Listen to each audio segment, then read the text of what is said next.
नमस्कार मित्रों। भारतीय दर्शन में प्रेम को अत्यंत व्यापक रूप में देखा गया है। ये केवल अंग्रेजी के शब्द लव का पर्याय नहीं है, न ही उर्दू के मोहब्बत शब्द का पर्याय है, और न ही फॉल इन लव का मतलब गिरने से है। यहाँ तो प्रेम में उठना होता है, उड़ना होता है और अनंत आकाश में विचरण करना होता है। प्रेम की अवधारणा का अर्थ यहाँ केवल स्त्री पुरुष के बीच का प्रेम नहीं है, बल्कि राष्ट्र के प्रति, समाज के प्रति, यहाँ तक कि ईश्वर के प्रति मनुष्य के लगाव और भक्ति से भी है। प्रेम करना मनुष्य का सहज स्वभाव है, यह उसकी एक सहज प्रवृत्ति है। प्रेम सबको चाहिए, हर जीवित प्राणी को प्रेम की आवश्यकता महसूस होती है। लोग तो ये तक चाहते हैं कि मरने के बाद भी उन्हें प्रेम मिले, मरने के बाद किसी की घृणा का पात्र उनको न होना पड़े। चाहते तो सब यही हैं, लेकिन उसके लिए बहुत कुछ करना भी पड़ता है। प्रेम देना आसान नहीं है। प्रेम देते ही हम उम्मीद करने लगते हैं कि लोग उसके बदले में हमें कुछ क्या बहुत कुछ देंगे, और ये बात जल्द ही सौदेबाजी में बदल जाती है और उतनी ही तेज़ी से नफरत, ईर्ष्या, धोखा और पीड़ा सब दौड़कर चले आते हैं। इस बात पे एक दृष्टांत हमें याद आता है कि एक गृहिणी ने देखा कि उसके घर के सामने 3 संत बैठे हुए हैं। वो उनको जानती नहीं थी। गृहिणी ने संतों से कहा, कृपया आप अंदर आ जाएं और भोजन कर लें। संत बोले, क्या तुम्हारे पति घर पर हैं? महिला ने कहा, नहीं, वो तो अभी बाहर गए हैं। संत बोले, हम तभी भीतर आएंगे जब वो घर पर हों। शाम को गृहिणी का पति आया और औरत ने सारी बात बताई कि 3 संत आए थे, पास में बैठे हुए हैं। पति ने कहा, जाओ उनसे कहो कि मैं आ गया हूँ और उन सबको आदर सहित बुलवा लाए। महिला बाहर गई, संतों से भीतर चलने को कहा। संत बोले, हम सब किसी भी घर में एक साथ नहीं जाते, हम तीनों में से कोई एक जा सकता है। गृहिणी ने पूछा, ऐसा क्यों? उनमें से एक संत ने कहा कि मेरा नाम धन है, दूसरे संत ने कहा कि मेरा नाम सफलता है, और तीसरे ने कहा कि मेरा नाम प्रेम है। हम में से कोई एक ही भीतर आ सकता है। आप घर के अन्य सदस्यों से मिलकर ये तय कर लें कि किसे आप निमंत्रित करना चाहती हैं। कोई एक ही अंदर जा सकता है। महिला घर के अंदर गई और अपने पति को सारी बात बताने लगी। उसका पति प्रसन्न होकर बोला, यदि ऐसा है तो हमें धन को आमंत्रित करना चाहिए, हमारा घर खुशियों से भर जाएगा। पत्नी बोली कि लेकिन हमें लगता है कि सफलता को आमंत्रित करना चाहिए। उनकी बेटी दूसरे कमरे से सब सुन रही थी।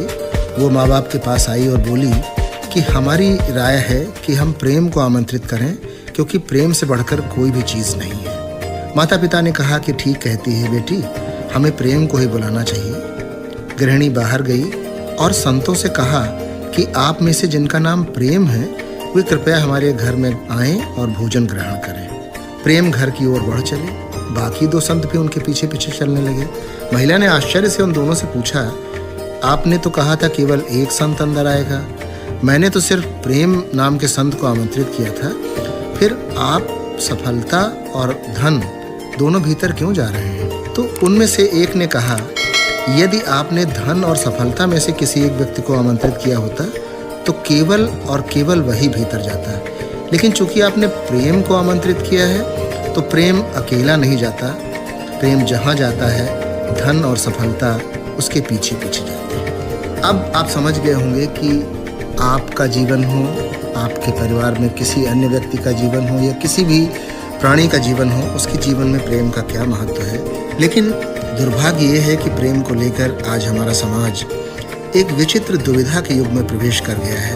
प्रेम शब्द उसके शास्त्रों में, मान्यताओं में किसी न किसी रूप में हमेशा प्रमुखता से रहा है। हमारे देश की सभी भाषाओं में शुरू से लेके आज तक के युग में साहित्य में जितने भी शब्द की छटाएं बिखरी पड़ी हैं, उन शब्दों के अर्थ युग के साथ बदल जाते हैं। जीवन की गति के साथ सारी परिभाषाएं अपर्याप्त और अधूरी हो जाती हैं। हमारा देश प्रेम को आध्यात्मिक अर्थों में जानता रहा है। उससे जीवन के ढांचे पर और समाज की व्यवस्था पर कोई खास असर नहीं पड़ता। प्रेम एक आत्मानुभूति थी या फिर जीवन व्यवहार का एक सलीका, ये जानना बहुत ज़रूरी है। कोई सदी भर पहले जब हमारा समाज आधुनिक होना शुरू हुआ तो उसकी बौद्धिक और रचनात्मक प्रतिभाओं ने इस प्रेम शब्द को लौकिक आधारों पर स्थापित करना शुरू किया और वहीं से गड़बड़ी शुरू हो गई। प्रेम एक ऐसा शब्द है जिस पर बहुत कुछ लिखा, बहुत कुछ पढ़ा और बहुत कुछ सुनाया गया है। इस ढाई आखर की पहेली बूझते बूझते न जाने कितनी सदियां बीत गईं, लेकिन ईश्वर की तरह ये भी अपरिभाषित, अव्यक्त और अबूझ ही रहा है। प्रेम आज की दुनिया का सबसे सहज और वहीं सबसे दुरूह विषय भी है। उथले मन से सोचें या फिर गहराई में जाकर सोचें, यही है जिसके लिए जान दी और जान ली जा सकती है। ये प्रेम का ही प्रभाव था जिसने लीलाधर कृष्ण को विदुर के घर साग खाने को प्रेरित किया, दुर्योधन के घर का मेवा त्याग कर। ये प्रेम ही था जिसने भगवान श्री कृष्ण को उनका अपना व्रत तोड़ने के लिए बाध्य किया। जब युद्ध में ये बात आई कि आज कृष्ण को उनका व्रत तोड़वा कर ही रहेंगे भीष्म पितामह ने तय किया कि आज मैं श्री हरि के हाथों में अस्त्र उठवा ही दूंगा। आज जो न हरि को शस्त्र गहाऊं, तो लाजूं गंगा जननी को शांतनु सुत न कहूं। और अपने भक्त की लाज रखने के लिए, अपने भक्त के प्रेम का ध्यान रखते हुए भगवान कृष्ण ने अपना जो व्रत था उसको तोड़ दिया, लेकिन भक्त के प्रेम को नहीं तोड़ा और शस्त्र के नाम पर एक पहिया उठाकर वो भीष्म पितामह की ओर दौड़े थे। प्रेम में वो ताकत है, प्रेम में वो शक्ति है कि वो अपने प्रेमास्पद से कुछ भी करवा सकता है और प्रभु को भी अपने नियम बदलने को बाध्य कर सकता है। जिंदगी में सब कुछ हो, बस एक प्रेम ही न हो तो सारी उपलब्धियां बेमानी लगने लगती हैं और फिर ये लगता है कि अगर प्रेम नहीं तो जीवन नहीं।